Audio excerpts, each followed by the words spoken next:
अस्सलाम वालेकुम दोस्तों, मेरा नाम है साहिल और आप देख रहे हैं निक नेम चैनल। फ्रेंड्स, आज हम बात करेंगे मंतशा नाम के बारे में। मंतशा नाम का मतलब होता है ख्वाहिश। दूसरा इसका मतलब होता है खुदा की मर्जी।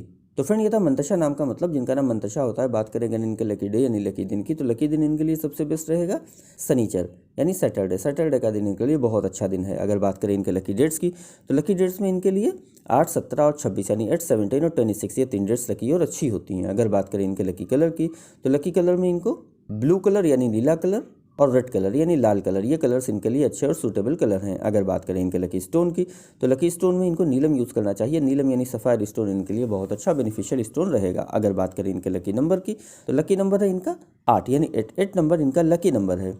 तो फ्रेंड, ये थी मंतशा नाम की शॉर्ट डिटेल। अगर ये वीडियो आपको अच्छी लगी हो तो इसको लाइक करें, शेयर करें, हमारे चैनल को सब्सक्राइब करें। यहाँ पर ऐसे ही आपको आपके नाम के बारे में शॉर्ट में जानकारी देते हैं। अगर आप अपने नाम के बारे में डिटेल के साथ जानकारी लेना चाहते हैं तो इसके लिए इस वीडियो के डिस्क्रिप्शन में आपको एक लिंक मिलेगा, उस वीडियो को देखिए। वहाँ पर आपको जानकारी मिल जाएगी कि कैसे आप अपने बारे में और डिटेल के साथ जानकारी हासिल कर सकते हैं। तो जाइए उस वीडियो को चेक करिए। और आज की वीडियो में इतना ही फ्रेंड्स, मिलते हैं आपसे अगली वीडियो में। जब तक के लिए अल्लाह हाफिज़।